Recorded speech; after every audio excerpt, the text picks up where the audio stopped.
The first thing we're going to talk about is the golf course. We'll also talk about the tournament here. Nearly 7,500 yards. I won't lie. I did this last year, so if there's any type of renovations, I don't have it included here. I imagine it's the same golf course, though. I haven't heard of any renovations from the small little bit of watching around the DFS golf industry. I don't think anyone else noted any. So what I like to do with these golf course kind of breakdowns, I'm not going to go hole by hole, show you, the satellite imagery of all of them and then talk nonsense and not tell you what golfers matter or, what it benefits, what type of golfer. That's nonsense. What I like to do is just kind of show you the shot shape. Now, if there was any kind of forced layup or anything like that, I'm going to include it in the description here. So I just highly encourage you guys to pause the video and in fact, I will zoom up a little bit more so you can see it a little bit better. Pause the video, take a screenshot, see what I wrote, and then try to determine from there what you think would be what golfer would benefit from this. Here's the issue when it comes down to these golf course breakdowns. One,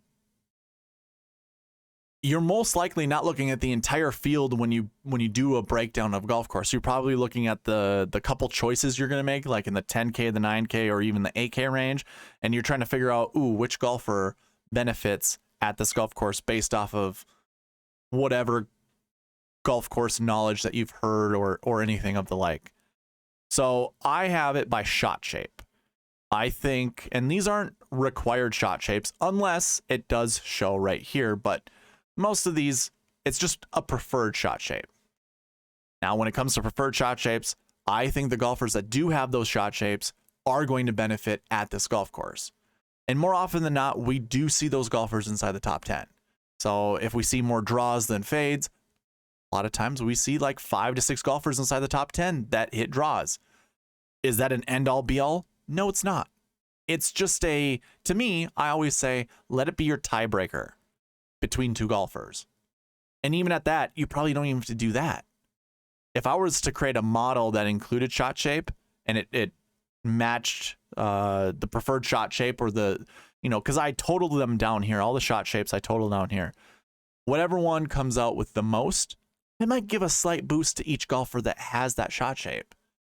But again, this isn't an end all be all. And I personally don't think it's really that beneficial to go through each of these holes to try to figure out, all the minimal golfers that are going to benefit from it, personally. I just like to include it for you guys. And of course, then I have it on the cheat sheet. You can see all the shot shapes that I've already looked up. There are some that I don't have, like Davis Riley, Ryan Fox, which I think hits a fade, JJ Spawn, which I also think hits a fade. A lot of golfers I don't have in here, but a large amount of them I do. So you can go through here. This is my sheet, but the cheat sheet, you can obviously do that in column P. I have all the shot shapes for the golfers that I know of. So again, you can go in there and take a look. Whatever golfer you think is beneficial for the shot shape that there is, that's there for you. And again, pause the video if you are interested in this. Now, to go on and talk about the golf tournament, the Valero Texas Open has been at this TPC San Antonio golf course, which I failed to mention, for each year that I have data for. So going back to 2013.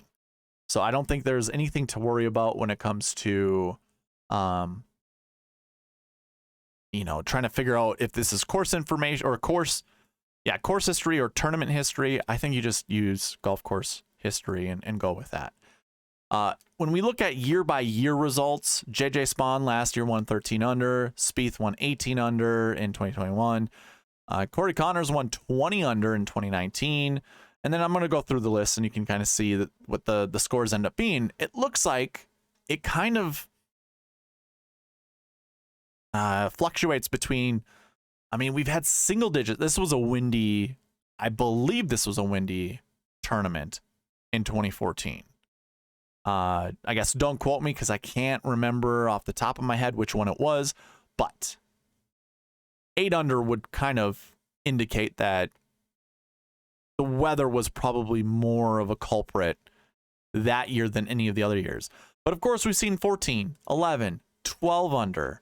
And then again, I was just mentioning 20 under, 18 under. JJ Spawn at 13 under in 2022. So I think it ranges based off the weather. So it's definitely, I think, very I was just about to say, I think it would be very beneficial if we did like look at the weather, but guess what? The weather's going to affect everyone the same. You could, I guess, take a look at tournaments where the winning score is between 12 and 16 under, because I think that's probably the best way to do for this tournament, and figure out, the golfers in this field, which one of them performs better.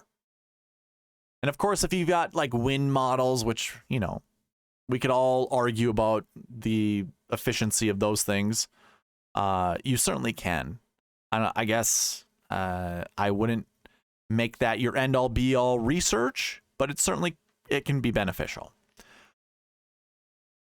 So that was the winning score of the tournament, and that's my kind of take when it comes to what you should do with that information.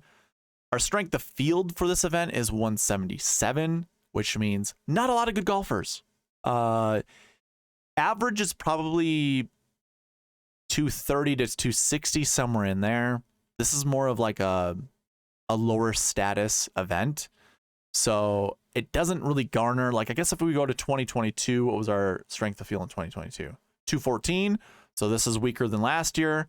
In 2021, I don't have the strength of field calculated.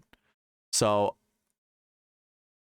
yeah, I imagine every single year is going to range in between that 170 to maybe 220 range. So you could also use strength of field. And this is the old school strength of field that incorporates OWGR FedEx Cup rating from last year. It uses the end of the year stat. And then whether or not this is a home course, so then you would use, you give a little bit of a boost to the golfers in the FedEx Cup, because this is a PGA Tour event. So you'd boost up, the top golfers that played in the FedEx, or the top FedEx Cup standing golfers. Yeah, that's also not how you say that.